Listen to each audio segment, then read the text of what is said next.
despite all appearances to the contrary, it is a moral universe that in the end, good prevails.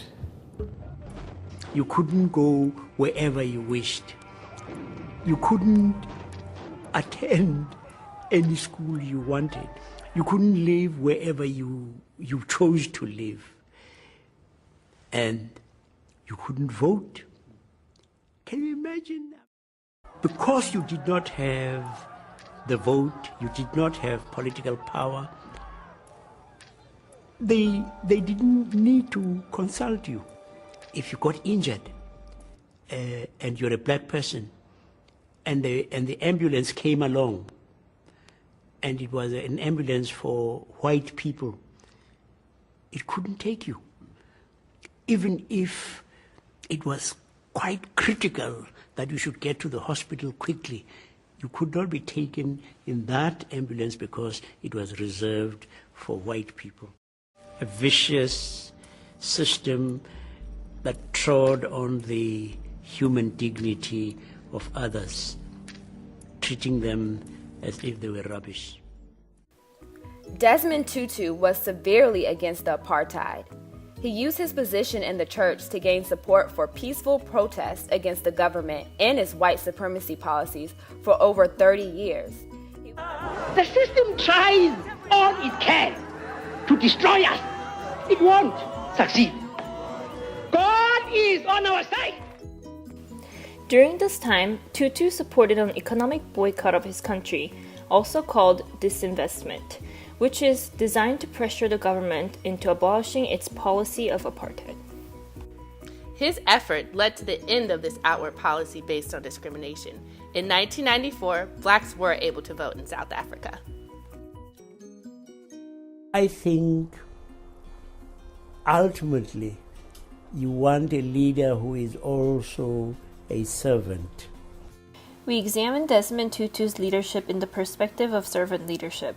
There are 9 dimensions of servant leadership according to Linden et al., and we're going to focus on 5 dimensions exclusively. Creating value for the community, a conscious, genuine concern for helping the community.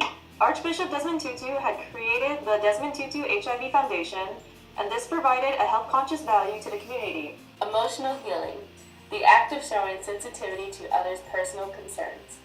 Tutu was part of the Peace and Reconciliation Committee put together by Nelson Mandela to help bring harmony between all parties involved in apartheid. He also offered emotional healing through religious support. Empowering, encouraging and facilitating others, especially immediate followers, in identifying and solving problems, as well as determining when and how to complete work tasks. He listened to each person's plight and empowered his immediate followers to have the will to forgive any form of wrongdoing after the end of apartheid.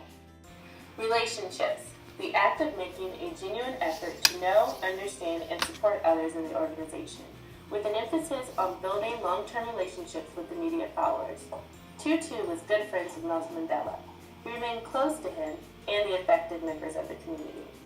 He is now creating relationships with the LGBTQ and HIV-affected community, along with many others that are underrepresented in this world. Behaving ethically. Interacting openly, fairly, and honestly with others. Tutu was a proponent of peaceful protest. He organized marches that brought 30,000 people onto the streets of Cape Town. Although fighting for the same cause, Tutu was open in his criticism of the violent tactics used by some anti-apartheid groups. Archbishop Desmond Tutu, a pro-social servant leader, is still making an impact in our world. Dear friends, each of us is broken, and out of that brokenness, we hurt one another.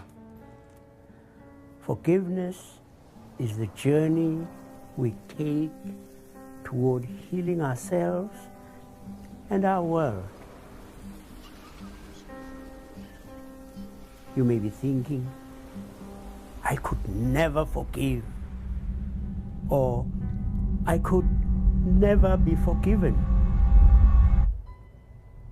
From what I have witnessed I can tell you that there is no one who is beyond hope and nothing that is unforgivable.